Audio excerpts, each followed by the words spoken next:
Hello students, this is Devangi Dalia. I hope you all are hale and healthy and following the lockdown rules. So today we are about to begin with English lesson number 1, the best Christmas and the Christmas present in the world. This lesson is authored by Michael Morpurgo. Before the explanation of the lesson, let's first get familiar with the main characters of this lesson, which are the narrator, that means the author itself. Second is Jim McPherson, who is an officer of an England army. And third is Connie, who is the wife of Jim McPherson. Now, the story goes around the period of World War I, when Britishers were fighting against Germans.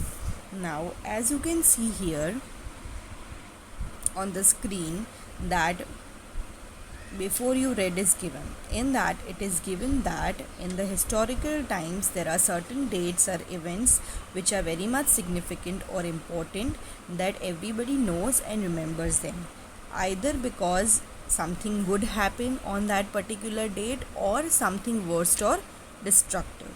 So now the story that we are going to know about happened during the time of World War I, which happened from 1914 to 1918.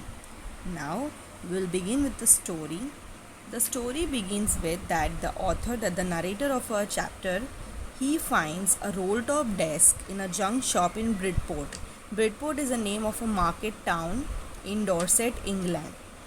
In a junk shop means a shop which sells second-hand products. So in that particular shop, our narrator, he finds a roll-top desk. Now a roll-top desk is like a desk which has sliding drawers. Now I'm sliding the page down, as you can see in the image. Okay, a person is holding a desk. So this is known as a roll-top desk with sliding drawers. So he finds one, and the owner of the junk shop said that it was of the early 19th century and made up of oak wood. The author always wanted to have one, but as they were really expensive, the new one, so he decided that he'd rather take this second hand one. So although it was not in a good condition, it was really in a bad condition. Okay, from several sides it had been broken. Then one leg of it was clumsily mended. Clumsily mended means it was tried to be repaired by someone who was not having any skill of repairing it. Then scorch marks all down on one side. Scorch marks means, here you can see various meanings are given on the right hand side of the page. So scorch marks means the burn marks that were there on the roll top desk. So the owner of the junk shop was giving it for a very little money, so the narrator thought that he had always wanted one, so he would take it and then use his abilities to restore it or repair it. Although it was like a risk or a challenge, but still he thought that he had to do it. So he paid the man for that roll-top desk and brought it to his workroom at the back of the garage. Now he began to start working on it, and it was a Christmas Eve. It was the day of a Christmas Eve. Now, gradually, the narrator removed the roll top completely and pulled out the drawers. Okay, so gradually he was trying to open it up and trying to see that whether each and every drawer is working properly or not. The veneer had lifted almost everywhere. Now as you can see, what is the meaning of veneer? It is given on the right hand side of the page. A thin layer of plastic or decorative wood on furniture of cheap wood. Means a kind of a layer of plastic that is applied on a cheap wood so that it would last for some time. So that particular plastic had now lifted because the particular roll top desk was in a very weary condition. It looked like water damage to me. Okay, the narrator thought that the roll-top desk has been damaged very badly by the water. Both fire and water had clearly taken their toll on this desk. So he thought that both fire and water has damaged this particular desk very badly. The last drawer was stuck fast. Now in the last drawer, okay, the particular drawer was not flexibly sliding. It was little bit stuck. So with all the power, with all the force, he tried to ease it out gently, means he tried to open it up. In the end, when the narrator couldn't just open it, he tried to use his brute force. Brute force means violently applying all the force that he had. He opened that drawer. It struck it sharply with the side of my fist, and the drawer flew open to reveal a shallow space underneath.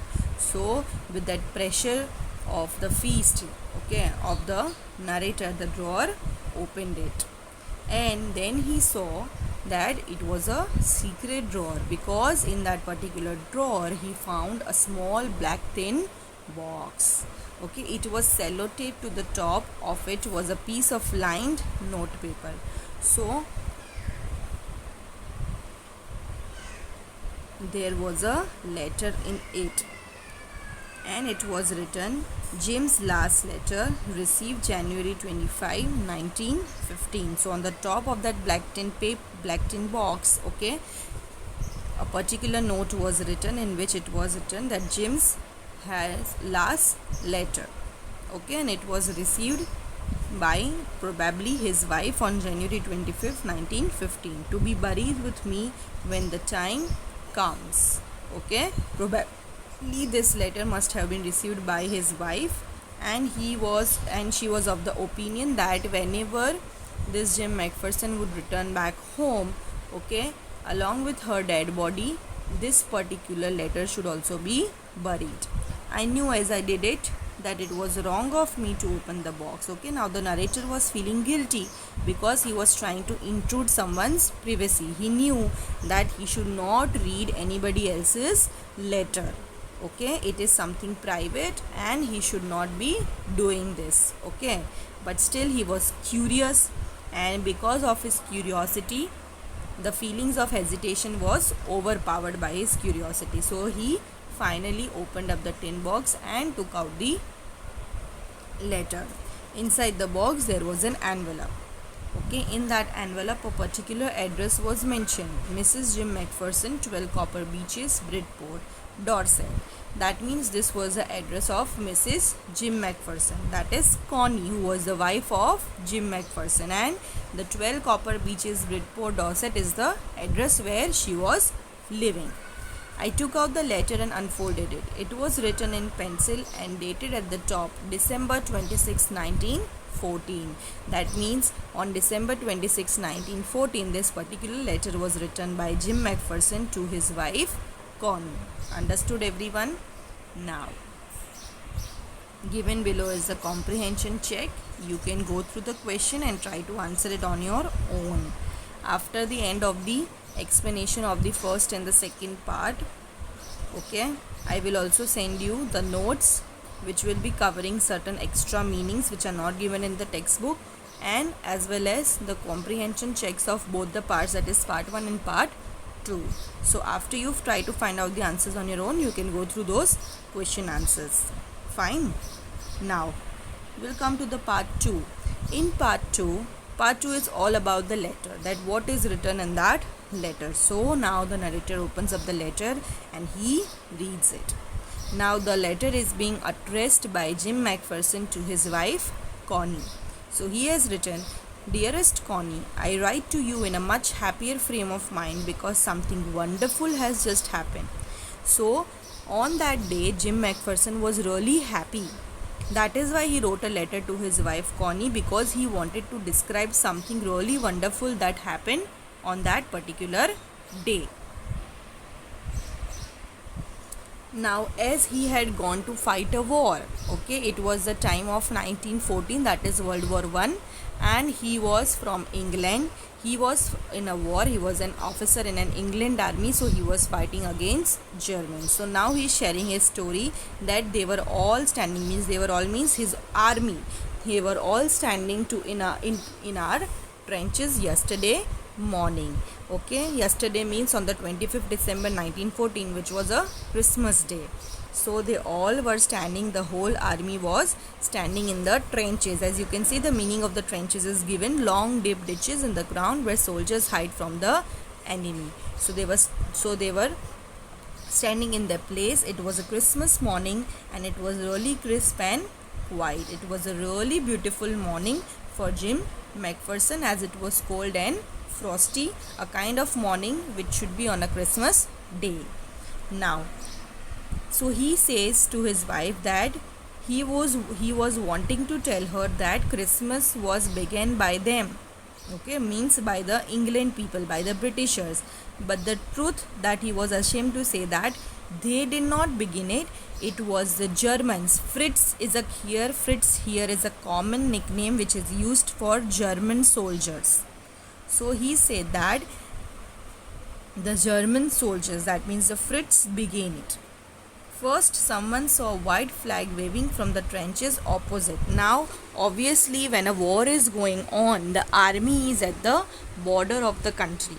So, these people, the England people, the Britishers, British soldiers were referred by a word Tommy. They were on their borders, and on the opposite side, Fritz were on their borders. Now, on the Christmas morning, they saw that a white flag was waving from the trenches opposite, means from the outside borderland, they saw a particular white flag waving. They were calling out to us from across no man's land, okay, means the Fritz people, the German soldiers, they were trying to call out this British soldiers from the no man's land. Okay, no man's land is what? It is a piece of land which falls in the middle of the borders of these two countries, means the middle part of the two borders of the British as well as the Germans chose ka middle wala part hai, that is known as no man's land. So they were calling these British army to come and celebrate Christmas with them. Happy Christmas, Tommy, happy Christmas. When we had got over the surprise, some of us shouted back, same to you, Fritz, same to you. So first they were surprised. They thought that they probably must be calling for something else, but they were taken aback when they got to know that the German soldiers were calling them because they wanted to celebrate Christmas with the British army. So I thought that would be that, we all did, but then suddenly one of them was up there in his grey greatcoat and waving a white flag. Don't shoot, lad, someone shouted, and no one did. Then there was another Fritz up on the parapet and another. Keep your heads down. I told the men it's a trick, but it wasn't. Now, as the Fritz people were trying to be friendly, they were calling over this British army to come over to that place in the no man's land and celebrate Christmas. These people thought that probably it was a kind of a trick to shoot them or whatsoever. Okay, so Jim McPherson thought that probably this was a kind of a trick of the German soldiers, but it was not so. Again, so many Fritz were coming to the parapet, means it is a kind of a small edge on the side of the wall. He was trying to come again and again, and they were calling the British army to come to the no man's land and have and celebrate Christmas with them. Now, one of the Germans was waving a bottle above his head. Okay, other than the flag, one of the German was also waving a bottle. So they loudly tell them that it is a Christmas day, Tommy. We have schnapps. Schnapps is a kind of a German drink which is made from a kind of a grain. So they said that we have schnapps, we will have even sausages, we meet you, yes or no. By this time there were dozens of them walking towards us across no man's land. So by this time they were trying to communicate that it is a Christmas day, we will have schnapps and sausages. So many Fritz people, they started coming to the British land from the no man's land. Little Private Morris was the first up. Come on, boys, what are we waiting for? And then there was no stopping them. I was the officer. I should have stopped them there and then, I suppose. But the truth is that it never even occurred to me I should. So Jim McPherson is telling them that from their group, Little Private Morris, he was the first one to boost up the boys that they should also go to them. What were they waiting for? Even Jim McPherson thought that he was the leader of the army, he was an officer, he should stop his boys from going and letting them meet the German soldiers. But then the truth is that it never even occurred to him. Okay, he thought that no, this was the best idea. Okay, they were just trying to celebrate the Christmas, so he couldn't stop them. All along their lines and ours, I could see men walking slowly towards one another. So Jim McPherson could see that people from our country as well as their country, okay, the soldiers were getting along, they were removing their coats and they were meeting in the middle, and he was also one of them. He was also the part of it. In the middle of the war, we were making peace. So it was a scenario where on the Christmas day, soldiers from both the lands as well as England as well as Germans, they had completely forgotten about the war. They just wanted to celebrate Christmas, and it felt as if that in the no man's land they were trying to meet each other and they were trying to make peace out of the war. They also didn't wanted the war to end in a very bad way. You cannot imagine, dearest Connie, my feelings as I looked into the eyes of the Fritz officer who approached me hand outstretched. Okay, now obviously, just like Jim McPherson was an officer of the England army, similarly there was a person who was the officer of German army, the Fritz. His name was Hans Wolf. Okay, he himself came and outstretched his hand, means he came in front and he approached his hands towards Jim McPherson and told him hi. He shook his hand gently and warmly along with it, and he said that I am from Dusseldorf. I play the cello in the orchestra. Happy Christmas. So before this war began, before this Jim McPherson and Hans Wolf joined the army, they were obviously leading a normal life and following certain kind of normal routine and going through a different kind of job. So before this particular war, Hans Wolf, who was a leader of the German army, he was playing cello in an orchestra, and he was from Dusseldorf, from German. Whereas our captain Jim McPherson, he said that he also wished him happy Christmas, and he told that he was a school teacher from Dorset in the west of England. So Dorset is the name of a place which is located in England, and before joining the army he was working as a teacher. Ah, Dorset, he smiled. I know this place, I know it very well. So Hans Wolf, on hearing that Jim McPherson was from Dorset, he said that I know this place. He knew this place and he knew it very well. We shared my rum ration and his excellent sausage. So they both were talking as if they were friends. They shared their drinks, they had excellent sausages, and they talked and talked. And he spoke almost perfect English. Though he was a German, Jim McPherson said that he was speaking really good English. But it turned out that he had never set foot in Dorset. But from talking, he got to know that although he knew about the place Dorset, he had never been to Dorset. But still he knew about it because he has been reading so many books about it from the school. His favorite writer was Thomas Hardy, and Thomas Hardy was a very famous English novelist, okay, and his favorite book was Far from the Madding Crowd, which was the fourth novel of this Thomas Hardy. So in this book, Far from the Madding Crowd, Thomas Hardy has mentioned so much about Dorset. So from that book, Hans Wolf got to know so many things about Dorset even when he had not been over there in reality. So out there in no man's land, we talk of Bathsheba. They talked about different things. Bathsheba is like a heroine of this particular novel, and Gabriel Oak was a farmer, a shepherd in this book, and Sergeant Troy was like a villain. Okay, so it was like a story. These characters are the part of this novel, Far from the Madding Crowd. Bathsheba was the main heroine of this particular novel.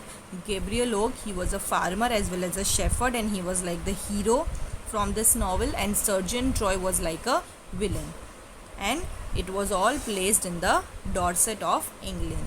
He had a wife and one son born just 6 months ago. So this information is about Hans Wolf, that Hans Wolf was having a wife and he was having a son, and he was just 6 months old. As I looked about me, there were huddles of khaki and grey everywhere. Means it is about the uniform. Okay, the grey uniform was of the Germans, whereas the khaki uniform was of the England people, the Britishers. All over no man's land. Okay, the soldiers were laughing, talking, drinking, eating together. Hans Wolf and I shared what was left on your wonderful Christmas cake. Even on the Christmas cake, whatever was left, they shared with each other. He thought the marzipan was the best he had ever tasted. Marzipan is like a sweet covering on a cake made from sugar, eggs, and almonds. Okay, the topping of the cake it was. So he liked it very much. We agreed about everything, and he was my enemy. There never was a Christmas party like it, Connie. Means Jim McPherson was trying to say that even though he was his enemy, they were fighting war with each other, but still on that Christmas day they were partying with each other, they were celebrating with each other just like they were friends. Then someone, I don't know who, brought out a football. Great coats were dumped in piles to make goalposts, and the next thing we knew, it was Tommy against Fritz out in the middle of no man's land. So someone brought the football, and they said that we should start playing football. So everybody just dumped their uniform and they started playing football. It was like a competition where Tommy means Britishers were playing against Germans. Okay, just like in the football land.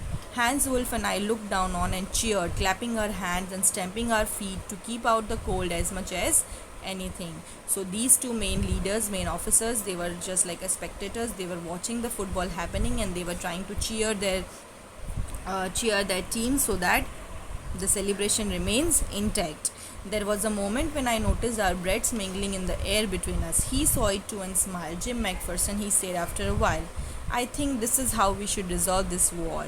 A football match. No one dies in a football match. No children are orphaned. No wives become widows. So slowly, when all these things were happening, Hans Wolf, he smiles and he tells to Jim McPherson that I think this is the way that we should resolve this war. Instead of going on a violent war, we should just resolve it with the help of a football match. In a football match, no one will die, no children will get orphaned, and no wives will become widows. Means none of the families would have to lose their any of the important family member. So he said, so Jim McPherson said that I would prefer cricket. I told him. Then we Tommies could be sure of winning probably. So Jim McPherson was trying to joke. He said that rather than playing football, I think that we should play cricket, because he was confident enough that Britishers would be able to play cricket very well and they would be also able to win the game. We laughed at that and together we watched the game. Sad to say, Connie, Fritz won 2-1. So they were all happy and enjoying, and obviously Jim McPherson was a little bit sad because the football game was won by the Fritz. It was 2-1. They scored 2 and the Britishers scored 1. But as Hans Wolf generously said, our goal was wider than theirs, so it wasn't quite fair. So even though they made 2 goals, Hans Wolf said that no, the way the Britishers made their 1 goal, it was wider than theirs, so it was not fair. They were at the equal level. The time came, and all too soon, when the game was finished, the schnapps and the rum and the sausage had long since run out, and we knew it was all over. I wished Hans well and told him I hoped he would see his family again soon, that the fighting would end and we could all go home. So then the time came, obviously the celebration was over, and he thought that it was too soon. Okay, all the things got over, schnapps, rum, sausages, everything got over. And Jim McPherson wished Hans final Christmas, and he hoped that both would be able to see their family again, and this war, this fighting would end soon, and all they would all be able to go back home again. I think that is what every soldier wants on both sides, Hans Wolf said. So Hans Wolf also replies that I know that I think that in each and every army the soldier wants the same thing. They also want this fight, this war to get over, and they also peacefully want to return to their home back so that they can lead their normal lives. Take care, Jim McPherson. I shall never forget this moment, nor you. He saluted and walked away from me slowly, unwillingly, I felt. He turned to wave just once and then became one of the hundreds of grey-coated men drifting back towards their trenches. So it was like they were getting apart. Okay, again the Fritz people, they went back to their borders, and the Britishers, they went back to their own trenches, their own borders. That night, back in our dugouts, we heard them singing a carol. So when these Britishers, they were in their dugouts, in their place, they heard a carol. A carol is a kind of a song, okay, a kind of a religious song which is sung by the people on the Christmas day. So they heard them that in their boundaries they were singing this carol, and quite beautifully. It was still a Nach, Silent Night is the name of the songs that they were singing. Our boys gave them a rousing chorus of While Shepherds Watch. So after they completed their carol, the Britishers also joined in with their songs and gave them a chorus of it. We exchanged carols for a while and then we all fell silent. We had our time of peace and goodwill, a time I will treasure as long as I live. So it was the best time. It was the wonderful event that happened on in that war time with Jim McPherson, that both the armies, they didn't want to fight, they just wanted to be with each other like friends. They wanted to celebrate Christmas, exchange carols, eat together, play together. They just wanted a normal life, they wanted peace, and they wanted to be back their home soon. Dearest Connie, by Christmas time next year, this war will be nothing but a distant and terrible memory. I know from all that happened today how much both armies long for peace. We shall be together again soon, I am sure of it. So then, in the last paragraph, Jim McPherson ends by saying that in the next year, this Christmas, or the memory that he had shared this Christmas, obviously it would be just like a memory, a distant memory, but he now know that in both the armies, okay, the soldiers just want peace, they don't want the violence, they don't want the fight. So I am hoping that, so he was hoping that he and his wife will be together soon, and he was quite sure of it because he knew that the intentions of the people, both the sides, were pure. They didn't want fight, they had to because of the war situation. They just wanted peace and a good time with their families again. Your loving Jim. And here the letter ends. Okay, now there is one more comprehension check related to part 2. This also you should try and read and go through and find out the answers. Okay, also I'll be sending you the notes in which the answers will be already given, but still you can go through the lesson, you can read the lesson once from the video itself and try to find out the answers of its own. I hope that you all understood the first two parts. Now after the narrator read the letter, what did he do? Okay, that we'll see tomorrow in the another video in which I'll explain you the remaining two parts. Now along with this video, I will obviously sending you the notes, a PDF in which I have written down extra meanings which are not given in your textbook, okay, and the question answers of part 1 and part 2. Please make a notebook of English, a fair notebook, and please note it down chapter wise in a very nice and good handwriting. Okay, have a good day, stay home, stay safe.